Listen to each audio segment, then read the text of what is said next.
Hello, I'm Severn Suzuki, speaking for ECHO, the Environmental Children's Organization. We're a group of 12 and 13-year-olds trying to make a difference. Vanessa Seti, Morgan Geisler, Michelle Quigg, and me. We've raised all the money to come here ourselves, to come 5,000 miles to tell you adults you must change your ways. Coming up here today, I have no hidden agenda. I am fighting for my future. Losing my future is not like losing an election or a few points on the stock market.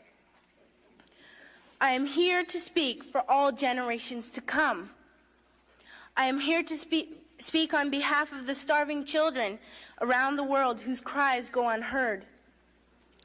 I am here to speak for the countless animals dying across this planet because they have nowhere left to go. I am afraid to go out in the sun now because of the holes in our ozone. I am afraid to breathe the air because I don't know what chemicals are in it. I used to go fishing in Vancouver, my home, with my dad, until just a few years ago we found the fish full of cancers. And now we hear of animals and plants going extinct every day, vanishing forever. In my life, I have dreamt of seeing the great herds of wild animals, jungles and rainforests full of birds and butterflies. But now I wonder if they will even exist for my children to see. Did you have to worry of these things when you were my age? All this is happening before our eyes, and yet we act as if we have all the time we want and all the solutions. I'm only a child, and I don't have all the solutions. But I want you to realize, neither do you. You don't know how to fix the holes in our ozone layer. You don't know how to bring the salmon back up a dead stream. You don't know how to bring back an animal now extinct. And you can't bring back the forest that once grew where there is now a desert. If you don't know how to fix it, please stop breaking it.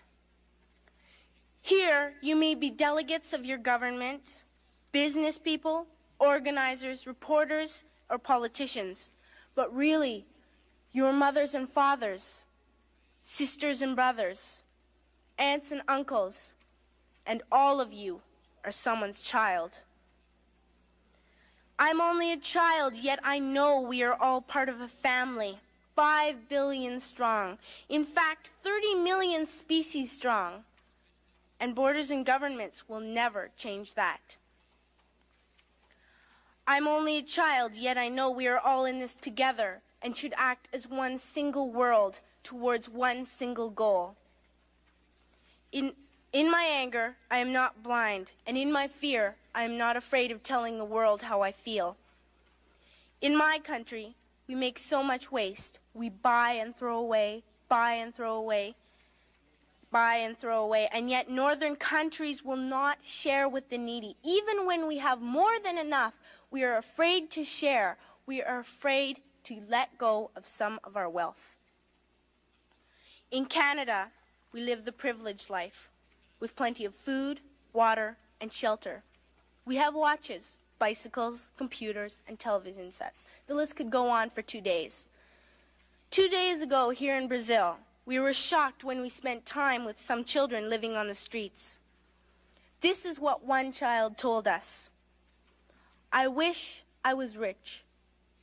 And if I were, I would give all the street children food, clothes, medicines, shelter, and love and affection. If a child on the streets who has nothing is willing to share, why are we who have everything still so greedy? I can't stop thinking that these are children my own age, that it makes a tremendous difference where you are born.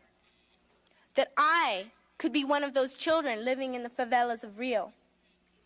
I could be a child starving in Somalia, or a victim of war in the Middle East, or a beggar in India.